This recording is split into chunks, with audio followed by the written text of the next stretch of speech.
어제 우리가 마태복음 27장에 있는 말씀, 그 유다의 죽음과 함께 그 마태 사도가 이 일이 예레미야를 통하여 하신 말씀이 이루어진 것이다 라고 말씀하시면서, 실은 그 유다가 예수님을 팔고 그 받은 대가 은 30전, 그것을 그 성전에 던졌다라는 말씀은 이제 스가랴서에 나오는데, 스가랴서에 똑같은, 거의 유사한, 똑같진 않고요, 거의 유사한 말씀이 나오는데, 그런데 그 내용은 다르다. 스가랴가 하나님의 명령 때문에 양들을 돌봤는데 그 양들을 돌본 품삯으로 30전을 받았고, 그것을 이제 그만두겠다, 은총과 연합의 막대기를 꺾으면서 이제 하나님께서 그 남은 유다인들에게 어떤 일을 행하실지를 보여주기 위한 어떤 예언의 행위로서 은 30전을 던졌는데,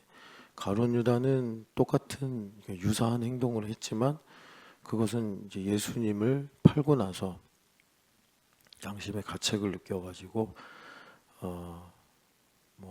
자살하는 과정으로 그렇게 이제 던졌단 말이죠. 이제 그것을 스가랴의 입술을 통해서 하신 대로라고 안 하시고, 또 예레미야를 통해서 하신 대로 이렇게 말씀하셔서, 그게 그러면 뭐 마태 사도가 잘못 알고 쓴 거냐, 어떤 일로 그렇게 쓴 거냐, 어제 그런 말씀을 나누었고, 오늘은 이제 그 내용의 연장선에서 이제 유다가 직분을 버리고 갔기 때문에 마띠아를 새롭게 세우는 말씀을 가지고 우리가 실제에 대해서 들으려고 합니다.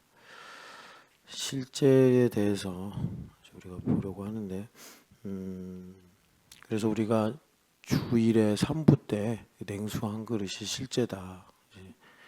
그러니까 이게 냉수고, 그 이제 실제가 있어야 하나님의 나라가 임하는 거죠. 하나님의 말씀이, 약속이 성취된다 이럴 수 있는데, 그걸 이제 우리가 하나님의 나라가 임한다, 그럼 이거 이제 상이다 이것입니다. 상. 예수님께서 말씀하신, 그래서 냉수 한 그릇을 우리가 대접하면 제자의 이름으로, 그러면 결단코 예수님께서 상을 잃어버리지 않을 것이다 말씀하셨고, 오늘 우리가 읽은 본문에서는 이 냉수에 해당되는 것이 이제 마띠아입니다. 이 마띠아가 이제 12번째 사도가 되는 건데, 그래서 상이 뭐냐, 이제 구도로 살펴보면 성령 하나님의 강림이죠. 성령 하나님의 강림이라고 할 때는 이제 이거는 그러니까 하나님의 경륜으로서 예수님의 초림, 고난당하시고 죽으심, 부활, 승천, 이런 것처럼 이제 다시 반복이 안 되는 것입니다. 그래서 이제 남은 하나님의 경륜이 그러니까 이제 예수님의 재림이 남아 있는데, 그 재림 바로 직전 성령 하나님의 강림에 있어서 베드로 사도가 지금 15절부터 26절까지 마띠아를 12번째 사도로 다시 세우는 부분을 우리가 이제 읽었습니다. 그러니까 우리가 이걸 이제 보면서 먼저 질문 하나를 하면, 여러분 우리가 수학에서 필요 충분 조건 배웠잖아요. 그러니까 성령 하나님께서 강림하시는데, 성령 하나님 강림하시는 일이 다 하나님 나라의 일환이란 말이에요. 근데 그 성령 하나님 강림하시는데 12번째 사도인 마띠아를 뽑는 것이 충분 조건인 건 우리가 다 뭐 특별히 어렵진 않을 겁니다. 그런데 이 반대로 이제 필요 조건이냐, 이제 이 부분을 우리가 사실 이 실제가 뭐냐, 우리가 이 실제를 어떻게 그러니까 잃어버리지 않고 지킬 수 있느냐, 이제 이 부분을 위해서 충분 조건이 되는 것은 이해가 잘 되겠는데, 이제 필요 조건이라고 그러면 이런 겁니다. 이제 마띠아를 안 뽑았으면 성령 하나님 강림 안 하셨냐, 이제 이런 겁니다. 자, 여러분 그 12라는 수가 성경에서 하나님 나라를 우리한테 보여줄 때 중요한 상징으로 나오죠. 그래서 그 12를 3과 7처럼 완전수다 이렇게도 이제 신학적으로 부릅니다. 그래서 성경에 보면 12지파 하나님 나라를 가리키죠. 또 오병이어 기적을 일으키실 때 12광주리 그것도 그렇고 지금 여기 12사도도 그렇습니다. 그래서 어떤 하나님 나라의 이 그 완전성, 충족 이거를 이제 보여줄 때 하나님께서 12이라는 수를 가지고 우리한테 말씀하시는데, 근데 여기서 이제 우리가 주목할 것은 예수님께서 승천하시기 전에 분명히 명령하셨죠. 너희가 딴 데 가지 말고 이제 예루살렘에 모여서 약속하신 것을 기다려라. 그러니까 예수님께서 6월절에 죽으시고 3일 만에 이제 부활하셨어요. 그러니까 무교절 기간 중에 부활하신 겁니다. 그리고 그 다음 절기인 이 77절 오순절은 약 한 50일 뒤에 있단 말이에요. 그런데 여러분 아시겠지만 이제 예수님 부활하신 다음에 이제 사도행전 1장에 40일 동안 40도 또 상징수죠.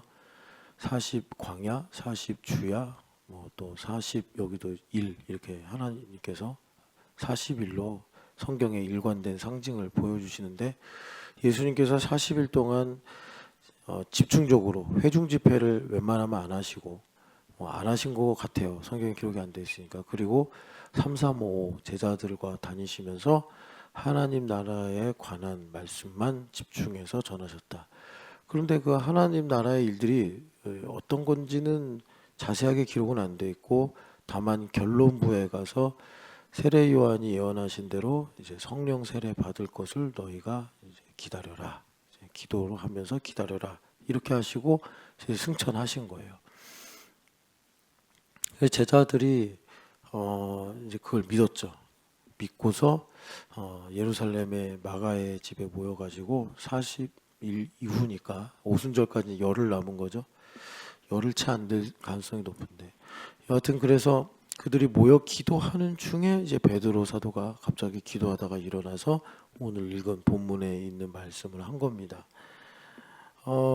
그러니까 여기서 이제 우리가 보면 예수님께서 이제 유다 없으니까 12번째 사람 뽑아야 된다라고 말씀하신 건 아니죠. 베드로가 일어나서 이렇게 하자라고 얘기한 거예요. 그런데 이게 뭐 베드로가 고기 잡다 한 얘기도 아니고 뭐 베드로가 옛날처럼 무서워서 다락방에 숨어 있다가 한 얘기도 아니고 여기 보니까 120명의 성도들 그러니까 이제 또 12이라는 상징수가 여기도 있네요. 이 120명의 성도들이 모여서 이제 기도를 하는데 언제쯤인지 몰라요. 뭐 3일째인지 5일째인지는 모르겠으나 그렇게 이제 계속 기도하는 중에 베드로가 이제 일어난 거예요. 그러니까는 분명히 기도의 영향력 가운데 베드로가 한 말이구나. 중요한 건 예수님이 시키지 않았다는 겁니다. 이게 이제 참 중요한 사실입니다. 그러니까 말하자면 베드로의 자유의지를 통해서 하나님께서 하신 일이에요.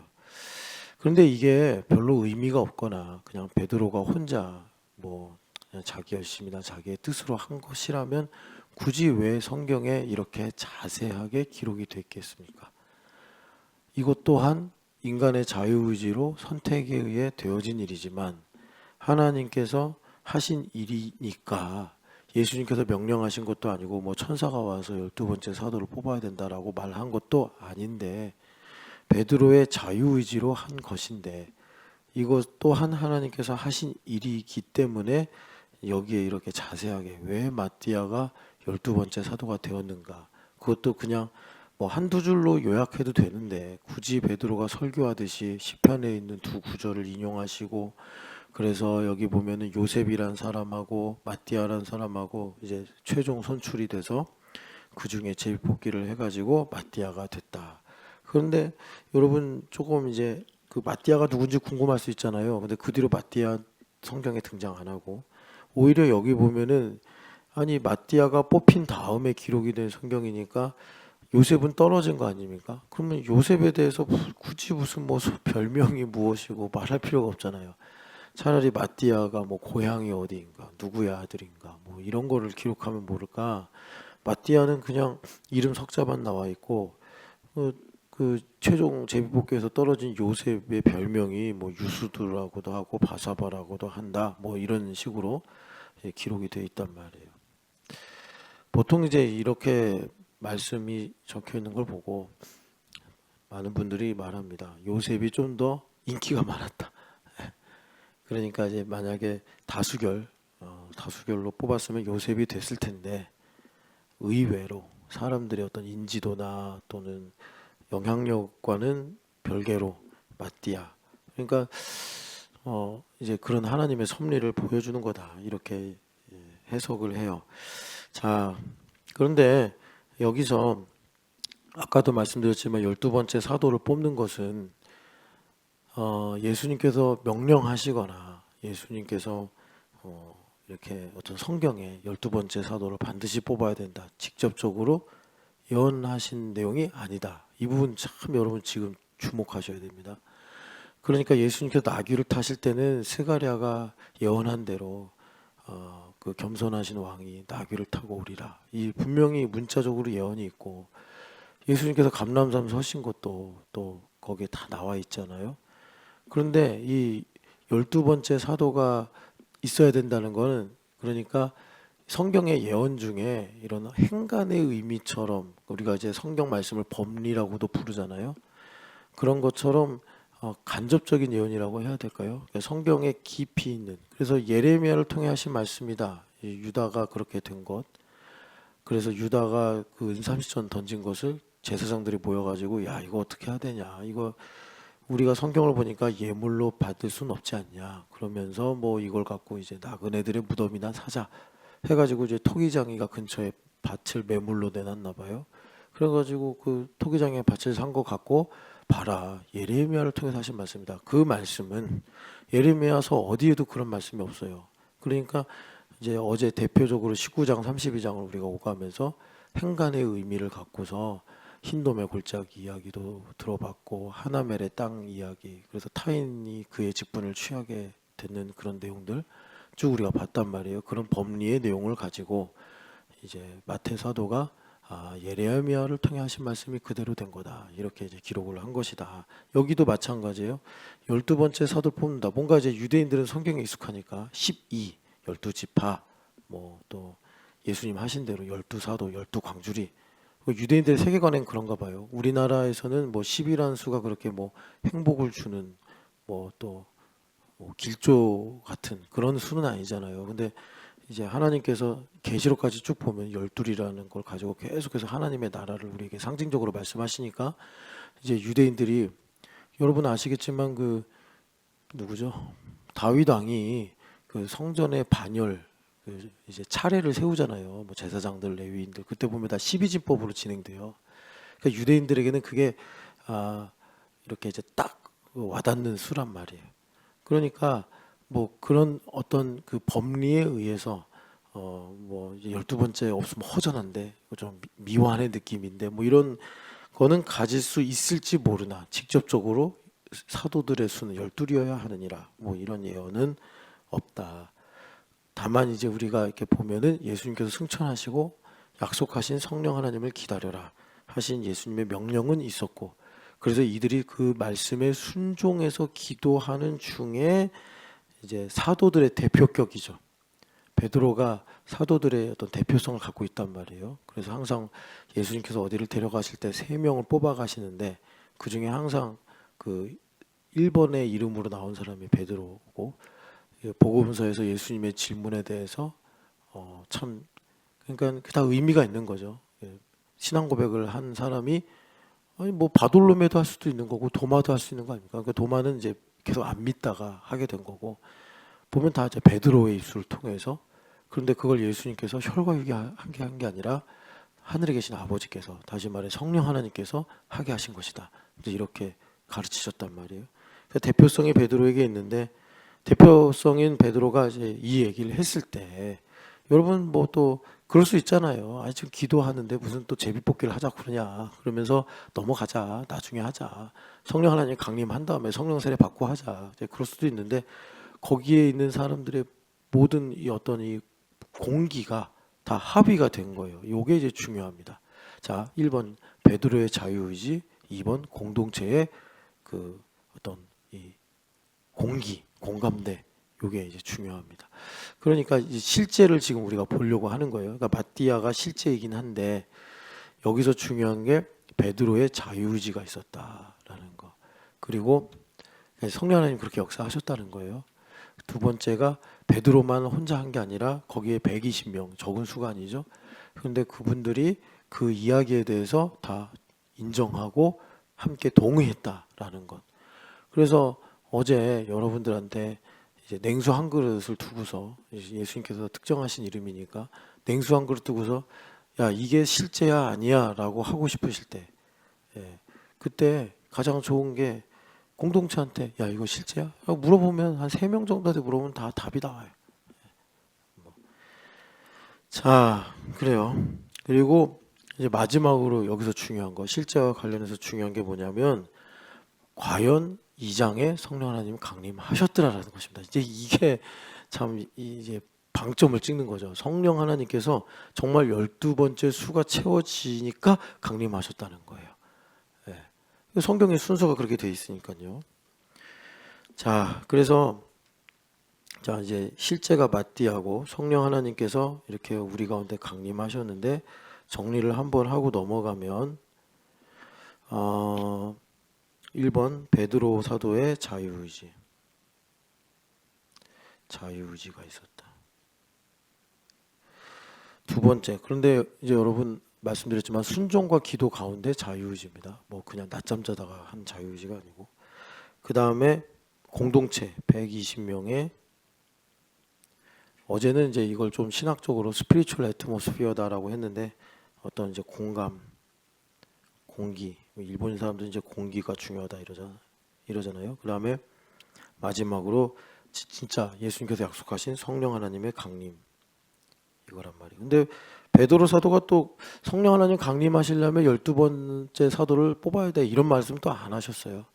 그냥 베드로 사도의 자유의지로 하신 거예요. 그랬을 때 이제 하나님 나라가 이루어졌다. 그러니까 우리가 말씀이 사실이 된다라는 거는 이제 하나님 나라가 우리 가운데 임한다 이렇게 이제 말하는 건데, 자 우리 교회의 머릿돌 말씀이 적은 무려 무서워하지 말라 아버지께서 그의 나라를 너희에게 주시기를 기뻐하시느니라 이 말씀이에요. 그러니까 이제 우리 교회는 실제의 교회, 약속의 말씀이 사실이 되는 교회, 이 말씀이 참 우리에게 중요한데, 자 그런데 여러분 아시겠지만 그 누가복음 12장 32절이 지금 제가 암송한 말씀이고, 그 32절 전에 31절에 보면은 뭐죠? 너희는 먼저 그의 나라를 구하라 이 말씀이 있습니다. 이것이 그 마태복음 6장엔 좀 더 구체적으로 자세하게 말씀이 되어 있는데 뭐냐면 그의 나라와 그의 의를 구하라 이렇게 말씀하고 있단 말이에요. 그러니까 하나님의 나라는 이해가 되시죠? 하나님의 나라는 이제 약속의 말씀이 하나님의 통치에 의해서 이루어지는 거예요. 뭐 이제 병이 낫는다든지, 뭐 또 어떤 사람이 구원을 받는다든지, 뭐 또 하나님께서 이제 열매를 주신다든지, 그런 게 이제 하나님의 나라가 우리 가운데 임하는 거고, 마태는 거기에 하나님의 의를 구하라 이렇게 했어요. 의를 구하라. 근데 여러분 이제 의라는 것이 성경에 크게 두 개가 있는데, 하나는 이제 저스티스고 영어로 보면, 하나는 이제 righteousness예요.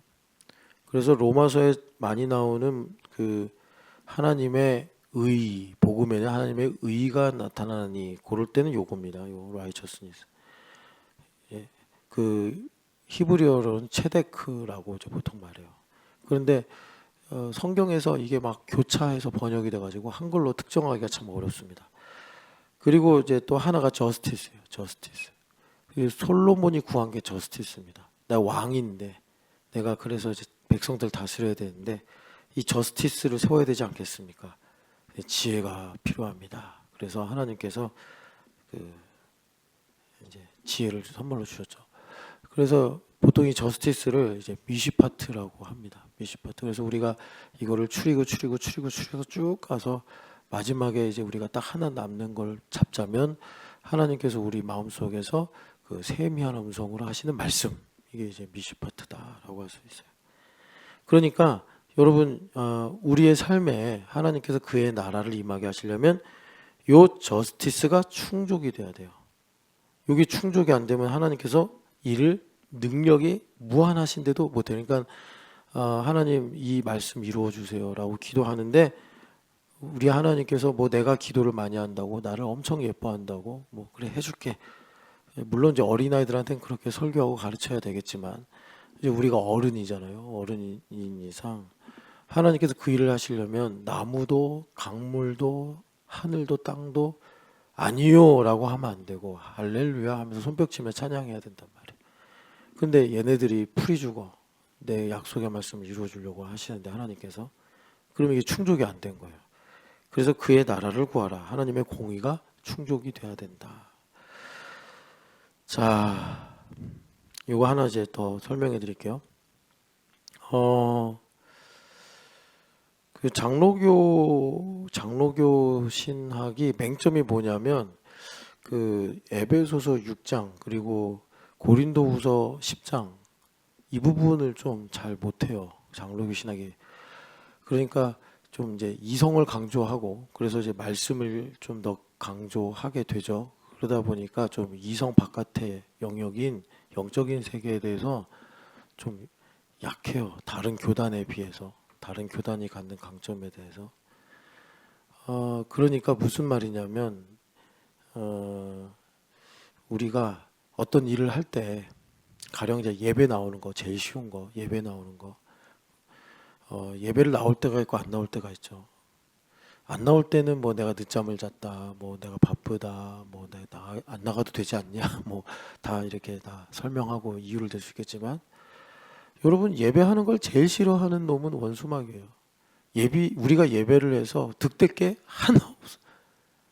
그러니까는 이제 다른 교단, 뭐 특별히 이제 오순절이나 성결교, 이제 감리교 일부 이런 데서는 예배를 안 나가면 이제 마귀의 관계에 넘어갔다 이제 이렇게 보는데 장로교 성도들은 그렇게 말하면 정죄를 받아가지고 기분이 별로 안 좋아한단 말이에요. 소화하는 능력이 적은 거죠.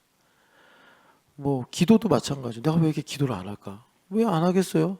순종하는 자의 종이 되는 건데 마귀의 관계에 속으니까 기도를 안 해도 살 수 있다. 뭐 이런 대전제가 무의식 중에 있는 거죠. 얼마 전에도 말씀드렸잖아요. 사람이 의식을 갖고 행동하는 것 같은데 뇌과학자들이 파고 파보니까 인간은 무의식에 의해 움직이는구나. 이제 그런 거예요. 그러니까 햄릿이 to be or not to be 이런 말을 하는 거죠. 무의식에 의해 움직이니까. 그래요. 그래서 여러분 우리가 잘하는 건 잘하고 더 잘하고 또 부족한 건 배워서 또 채우고 하면 되니까. 이제 그러더라고요. 내가 왜 새벽 예배를 안 나갈까? 막 되게 고민 많이 하시는 분들이 계신데 왜 안 나가겠어요? 마귀한테 지니까 안 나가는 거지. 그럼 마귀한테 이기면 나가냐? 아니요. 마귀한테 이긴 건 이미 예수님 이기신 거고 그 예수님을 믿어야지 이기는데 예수님 잘 안 믿는 거예요. 그럼 예수님 왜 잘 안 믿을까? 세상이 좋으니까 안 믿는 거예요. 세상이 좋으니까. 그러면 세상을 싫어할 수 있냐? 예수님 세상을 싫어한다. 그럼 여기 또 함정에 빠져요. 이분법에 빠지니까 예수님을 그냥 사랑하면 돼요. 예수님 사랑하면 이제 적법하게 세상도 그렇게 이제 우리가 하나님의 영광을 위하여 사랑하게 되고 이렇게 되는 거예요. 그런데 이제 그래서 하나님께서 어쩔 수 없이 특단의 조치를 취하시는 게 세상을 싫어하게 하시는 방법이 세상에서 힘들게 만드는 거예요. 그러면 이제 세상에서 힘드니까 결국 이제 믿음이 있는 사람은 우리는 썩지 아니할 말씀의 씨앗으로 거듭난 존재니까 그냥 살려달라고 주님께 나와요. 그래서 제가 이 모든 과정을 실제로 몸소 겪어보고 여러분들한테 드리는 말씀이 뭐하러 이렇게 힘들게 안 그래도 우리 기본값이 힘든데 이 땅에서 세상 소속이 아니라서 환난을 당한다고 했잖아요 예수님께서. 근데 굳이 또 아버지한테까지 이렇게 매를 벌면서 살려고 하냐. 그러니까 하나님하고 삿바씨름 하지 마라. 하나님은 고집쟁이다. 엄청난 고집쟁이다. 여기 욥기에 나오잖아요. 전능자의 공의를 누가 꺾겠냐. 엘리야가 그러잖아요. 왜 욥 너 왜 하나님 앞에 고집 쓰고 있냐. 여러분 그래서 예수님 잘 믿으시기를 축복합니다. 자 실제. 자 다시 한번 실제 내용. 이 실제를 우리가 지금 계속 보고 있는데 중요해요 우리 교회에. 머릿돌 말씀하고도 그렇고 우리 교회 그 척추라고 할 수 있는 신앙 고백도 그렇고 많은 분들이 요거 하나 갖고 해먹으려고 요거 하나 갖고 이 실제로 완성하려고 그래. 이제 옷을 하나 만들어야 돼. 전재현 집사님 그 맨날 옷 두고 앉아 있잖아요. 근데 실 한 오락이 갖고 난 이걸로 목도리를 만들 거고 이걸로 장갑도 만들 거고 이걸로 뭐 또 스웨터도 만들 거고 이거 실 하나로 할 수 있어요? 이거 하나로? 그러니까 제가 방금 좀 그렇게 말한 거잖아요. 이거 하나로 다 해먹으려고 그런다고. 안 돼요. 아마 스웨터 같은 거 하나 잘라면 뭐 이렇게 실 타래가 여러 개 있어야 될 거고 거기에 또 이제 기술이 좋아서 뭐 여기에 뭐 또 허우성의 그림을 뭐 이제 실로 수놓겠다 하면 이제 막 실이 여러 개 필요할 거예요. 그래서 우리가 흔히 말하잖아요. 이 천국 비유를 가지고 마태복음 13장 씨줄과 날줄이 엮여야 된단 말이에요. 그래서 이런 부분의 대표적인 것이 우리가 어제 마태복음 27장에 스가랴의 말씀이 이루어진 걸 갖고 마태 사도가 예레미야 말씀이 이루어진 것이다. 이렇게 한 이유, 씨줄과 날줄이 엮여야 된다. 그래서 이 씨줄과 날줄이 엮인다. 이것을 여러분 뭐 그러면 말씀을 엄청 많이 뭐 내가 공부하고 이해하고 그래야 되나 그게 아니고 그러니까 이제 씨줄과 날줄이 엮여야 된다는 건 뭐냐면 하나님의 말씀이 리빙 워드가 돼서 살아있는 말씀, 생명의 말씀이 돼서 우리 영과 혼과 관절을 찔러 쪼개가지고 내 힘으로 살려고 하는 것들을 만물이 하나님 앞에 벌거벗김 당하듯이 우리의 속이 드러나 그것을 치유받을 때 내 힘으로 하려고 하는 것이 이제 말씀의 검으로 뭐 잘리든지 뭐 죽든지 뭐 하여튼 간에 사라져야지 우리가 그럼 어떻게 되죠? 그리스도 예수 안에서 만족이 되는 거예요. 만족이 된다는 게 좋다 뭐 이런 것도 있고 평안하다 이런 것도 있는데 가장 확실한 게 저 인간 꼴도 보기 싫어. 그게 이제 녹아지는 거예요. 슬슬슬슬 요즘에 이제 봄이 왔잖아요. 어른들이 싹 녹아져가지고 저 사람도 잘 됐으면 뭐 저 사람이 나보다 낫구나.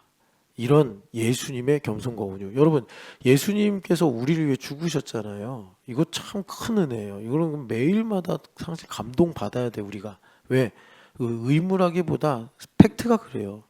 그러니까 예수님께서 우리를 위해 죽으셨다는 건 예수님께서 이렇게 말씀하신 거예요. 좀 불경할 수 있는데 헛다리 짚지 말고 잘 들어요.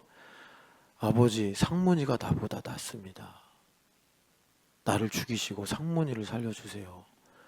그게 영원에서 영원으로 관통하니까 예수님 죽으신 거예요. 율법적으로 설명하면 그렇다 이겁니다. 좀 약간 억지 같지만 그러면 내가 그 얘기를 예수님과 동행하면서 항상 듣고 있는 거잖아요. 나를 구원하시니까 데리고 다니는 거. 두 발로 어떻게 서 있습니까? 무릎으로 기어 다녀야지. 주님 왜 그러십니까? 내가 어떻게 주님보다 나은 사람입니까? 내가 죽고 주님 사셔야죠. 그렇게 되는 게 여러분 정상인 건 아시죠? 이거 설명하려고 그 앞에 약간 불경할 수 있는 의미를 제가 이제 억지로 설명을 한 거예요. 그런데 그러면 뭐 예수님 죽으신 거 취소됩니까? 우리가 그렇게 말한다고 아니잖아요. 영원한 진리가 됐잖아요. 예수님의 우리를 위해 대신 죽으심은. 그러니까 우리가 어떠한 마음 상태로 살아야 되는가를 이제 우리가 답으로 얻을 수 있는 거예요. 그러니까 예수님하고 동행하는 거는 조금 이제 가볍게 말하면 미치고 팔짝될 노릇이요. 예. 그러니까 우리가 바리새인들처럼 저 죄인, 저 나쁜 놈 하는 게 얼마나 예수님께 그러니까 불쾌하게 만들 수 있는 거냐. 예수님은 이제 그런 인연이 있냐? 그럼 너를 통해서 그를 구원해라. 나는 그러길 원한다. 이런 마음이신데 그 예수님을 가로막으면서 나만 구원하고 쟤는 죽이세요. 이런 거잖아요. 얼마나 예수님께서 정말 그러시겠습니까? 여하튼간에 그 리빙 워드가 찔러 쪼개서 우리로 그리스도 예수로 만족하게 하시는 거예요. 만족하게 하시는 거예요. 그래서 그걸 숨어 있는 거를 계속 끄집어내세요. 예. 그래서 우리가 이제 변화되죠. 그런 게 하나하나 사라지잖아요. 이제 그런 것들은 이제 현상적인 거라면 그 안에 이제 내 힘으로 살려고 하는 게 있다 보니까 두려운 것도 있고 수치도 있고 막 이런 거예요. 그런 것들이 하나하나 이제 깨달아져서 회개하고 변화될 때 삶이 달라지는 거예요. 그래서 C줄과 날줄이 이렇게 이제 입체적으로 엮이고 또 이렇게 연결돼 가지고 하나의 실제가 나타나게 된다. 그런데 여러분 요 하나로 다 해먹으려고 한 사람 있잖아요. 요 하나로 이게 이제 소비주의 신앙에 가까운데 하나로 다 해먹으려고 한 사람 항상 이게 돌림 노래처럼 하는 말이 있어요. 돌림 노래처럼 이거 오늘 새벽에 기도하시고 그냥 여러분 이제 그 노래는 기억에서 지워버리셨으면 좋겠는데 왜 안 돼요? 이 말 왜 안 돼요? 그러니까 이거는 왜 소비주의 신앙이라고 그러냐면 약속 때문에 주님을 믿는 거예요. 그것도 주님께서 사실은 좀 진지한 관계로 우리를 이제 사귀시려고 하시면 되게 기분 나쁘신 겁니다. 여러분들한테 막 좋아요 우리는 참 좋은 사이예요 그랬는데 알고 보니까 나한테 밥 얻어 먹으려고 뭐 이러면 좀 서운하고 그러잖아요. 쟤는 그런 목적 때문에 그런 필요 때문에 나를 뭐 만나주고 나와 함께 해주고 그랬던 거구나. 그게 뭐 그러니까 더 깊어질 수는 없죠. 그렇게 되면 예수님하고 우리가 그런 관계를 가질 수는 없잖아요.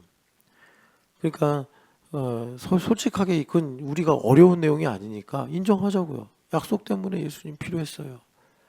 그런데 뭐 예수님께서 나를 그런 식으로 대우하시면 뭐 그것도 정당할 수 있다고 말할 수 있을지 모르겠는데 예수님께서 나는 그렇지 않은데 라고 말하시면서부터 이제 거기서부터 좀 깊은 고민이 시작이 되죠. 예수님은 목적이나 필요 때문에 나를 사랑하신 게 아니라 나 자체가 그냥 목적이셨구나. 이제 거기로 넘어가는 게 요거예요. 요거. 그래서 여러분들이 혹시라도 왜 안 이루어 주십니까? 이러는데 아이고 그 베드로 사도 선생님이 말씀하시잖아요. 천년이 하루 같고 하나님께는 하루가 천년 같다고. 그거는 하나마나 입만 아픈 말이에요. 주님은 그럼 뭐라고 대답하시느냐? 너 때문에 못하는 거야. 나 해주고 싶어. 해주고 싶은데 네가 계속 못 알아듣지 않냐. 이거예요. 자, 그래서 요 부분을 예수님께서 뭐라고 하셨냐면 한번 찾아서 읽어보겠습니다. 마태복음 13장에 천국 비유를 쭉 말씀하세요. 뭐 이것만이 전부는 아니지만 그래도 주님께서 네 가지 밭의 비유를 말씀하시고 이 네 가지 밭의 비유가 여러분 그 천국 복음이 뭐냐면 되는 거잖아요. 근데 사실 되는 게 아니라 노력해서 이루는 건데 뭐 테이크 내가 취하든지 뭐 어떤 성취하든지 그러는 건데 예수님은 된다고 말씀하시는 거예요.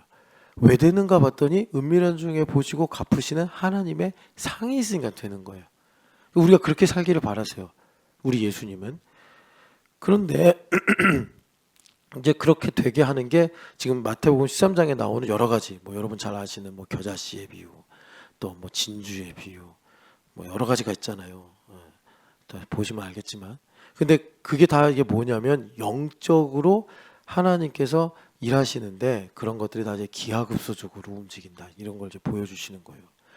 그러니까 여러분 참 앞날을 알 수가 없죠. 요즘에 신문 헤드라인만 봐도 이 천국 비유가 생명이구나라는 걸 여러분들 금방 아실 텐데 제가 소청 아우렛에 갔다 와서 월요일 날 헤드라인을 보니까 뭐 이제 코스피가 6,300을 넘었다. 그래서 뭐 노무라에서는 뭐 올해 우리 한국의 그 증시가 8천까지 본다. 뭐 또 어디야? 하여튼 뭐 미국 어디서는 또 뭐 7,500까지 본다. 뭐 KB 어디서는 또 이렇게 본다. 하면서 막 낙관론을 막 펼치더라고요. 그런데 이란 전쟁이 났잖아요. 지금 5천 한 500도 무너졌을걸요. 네. 그래서 이걸 파느냐 사느냐 요즘에 우리나라 개미들 중에 햄릿이 많을 것 같아. 사느냐 파느냐 이것이 문제로다. 근데 여러분 그래서 천국 복음이 중요하다니까. 이걸 누구 어떻게 알아요? 예? 지금 후계자로 선출된 사람이 차남이라면서요. 이 사람이 더 강한 강경 인사라면서요. 야, 여하튼간에 그래서 우리가 정말 천국 복음으로 그 이제 이 현실의 모든 일들을 실제로 가져가야 될 텐데 이 천국 복음을 우리가 받아들이고 깨달을 수 있는 것이 이제 플랫폼이 뭐예요? 네 가지 밭의 비유예요. 그래서 좋은 밭이 돼야 된다. 좋은 밭이 돼야 된다. 그래야 천국이 너희 마음에 이루어질 수 있다. 좋은 밭이 뭐예요? 겸손과 온유예요. 예? 그냥 우리 교회 모든 사람들이 잘 됐으면 좋겠어. 예. 주일날 멀핀 제가 참 미안하더라고요. 멀핀한테 너무 미안했는데 멀핀이 이제 미아나를 학교 보내야 되는 거예요.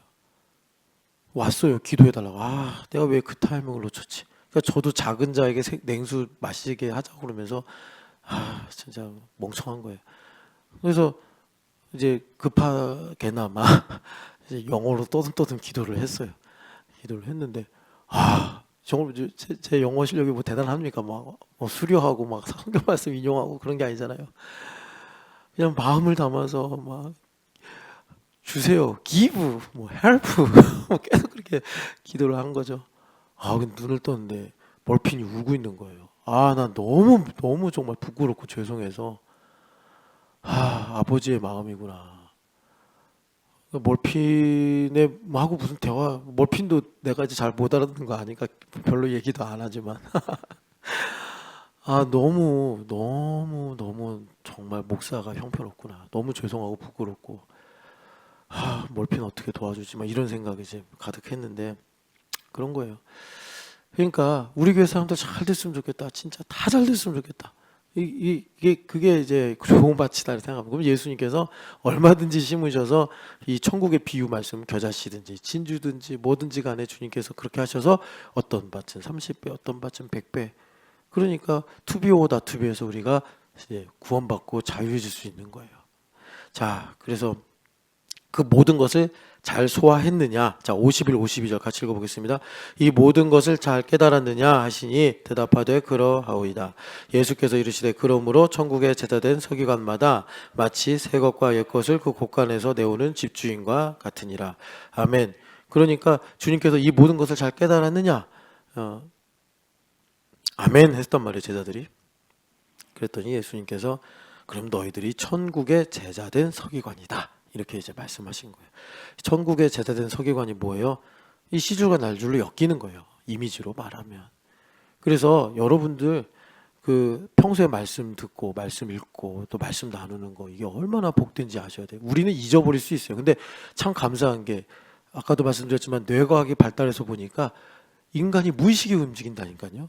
그러니까 우리가 지금 11번째 했지만 8년 전에 선포한 말씀, 9년 전에 선포한 말씀이 오늘 일할 수 있는 거고 어린 시절 주일학교에서 찬양으로 배워가지고 불렀던 말씀이 또 내 안에서 역사할 수 있는 거고 그게 이제 천국의 제자된 서기관이다. 서기관이다. 이렇게 이제 주님께서 우리에게 지금 이 실제에 관한 말씀, 이 실제를 어떻게 누리느냐. 실주가 날줄. 여러분 아시잖아요. 우리의 기억, 우리의 경험은 풀과 꽃이에요. 마르고 시들 수 있어요. 그러니까 의식 속에 사라질 수 있으나 우리 무의식 속에 심겨진 하나님의 말씀은 영원하다. 그래서 우리 삶에 또 떡을 만들어내고 입을 옷을 만들어내고 마실 물을 만들어낸단 말이에요. 이 말씀이. 우리는 실제의 삶을 살아야 된다는 거예요. 자, 그래서 여러분 다시 사도행전으로 가보세요. 사도행전 1장으로 가면은 이 말씀이 성경에 많이 나오죠. 16절 보면은 미리 말씀하신 성경이 응하였으니 예수님께서 이사야서 61장을 나사렛 회당 고향 땅에서 설교하실 때도 이 말씀이 오늘 너희 귀에 응하였으니 이렇게 말씀이 응한다는 게 실제가 됐다라는 거예요. 실제가 돼서 나타났으니 이제 이런 말씀인데 자 응하다라는 말씀이 어디에 또 잘 나오냐면 에베소서 보세요. 에베소서 1장을 보시면 23절 같이 읽어보겠습니다. 교회는 그의 몸이니 만물 안에서 만물을 충만하게 하시는 이의 충만함이니라. 아멘. 여기 충만이 2번 나오는데 충만 2번 다 이게 응하다라는 단어랑 똑같은 말이에요. 그러니까는 응하다라는 게 이제 직역을 하면 충만하다. 하나님의 말씀이 내 안에 쌓여서 하나님의 공의가 충만하다. 그러면 여기 이제 교회가 됐다. 그래서 여러분 우리가 교회 다니는 이유가 뭐냐? 그러니까 만물 가운데 하나님의 말씀을 응하게 하시는 분은 예수 그리스도. 그 응하게 하시는 분의 그 충만함이 교회. 그래서 그분을 우리 가운데 충만하게 하시는 분이 성령 하나님. 그래서 마띠아 사건이 성령 강림 전에 이렇게 중요한 하나의 지표가 되는 것입니다. 12이란 수를 채우면서 또 성경의 말씀이 응하는 것을 가지고 이제 자유의지와 그 기도하는 무리들 가운데 공감대를 통해서 하나님께서 계시하신 거예요. 하나님께서 직접 꿈에서도 말씀할 수 있고 가브리엘을 보내실 수도 있고 뭐 예수님께서 직접 승천 전에 명령을 하실 수도 있었으나 오늘날 교회에서 예수 그리스도의 충만으로 우리 삶의 말씀이 응하게 하시는 성령 하나님의 역사를 가르쳐 주시기 위해 이 일 하시려고 성령 하나님께서 만물에 이렇게 강림하신 거예요. 충만하게 강림하신 거예요. 그래서 성령 하나님께서 충만하게 하시는 이 일들을 사전에 이런 거라고 주님께서 지표로 보여주시려고 마띠아 제비뽑기 사건이 있었던 거예요. 그래서 아까 전에도 바사바라고도 하고 유수도라고 하는 요셉이 될 걸로 많은 사람들이 생각을 했단 말이에요. 그런데 하나님은 이제 전과 후 모든 걸 다 아시니까 이 사도의 직분은 여러분 아시겠지만 뭐 지금 또 우리 뭐 교단이 모여서 뭐 뽑기 한다고 되는 게 아니에요. 끝났어요. 12명으로 끝난 거예요. 13번째 사도 없어.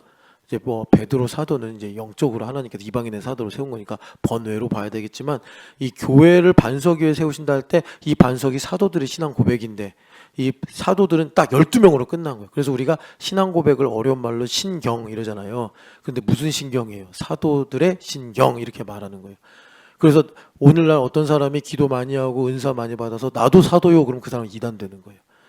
당연히 이단되는 거예요. 그래서 이제 그 사도들의 이 내용을 12번째 이제 마띠아가 뽑히는 이런 내용으로 여기 보니까 만물을 이제 주님께서 그 성령 하나님 강림하게 하신 거잖아요. 그걸 갖고 그래서 성령 하나님 강림하셔서 뭐 하시는 거예요? 우리 가운데 실제를 주신다고. 그 실제를 주시는 간략한 표현이 만물을 충만하게 하신다 이거예요. 아까 응한다 들으셨잖아요. 시줄과 날줄로 말씀을 막 엮으셔서 그러니까 오늘 우리가 예배 나오는 것도 응한 거란 말이에요. 그냥 뭐 내가 일찍 일어나가지고 두 발로 툭탁툭탁 걸어 나온 게 아니라 이 말씀이 시편 119편에 나온 것처럼 그렇게 역사하고 일을 해서 우리에게 길을 열고 힘을 주고 하여튼 그래가지고 응해서 되는 일이란 말이에요. 오늘 여러분들의 아이가 학교를 가는 것도 말씀이 응해서 되는 거란 말이에요. 해가 뜨는 것도 달이 뜨는 것도 다 응해서 되는 거란 말이에요.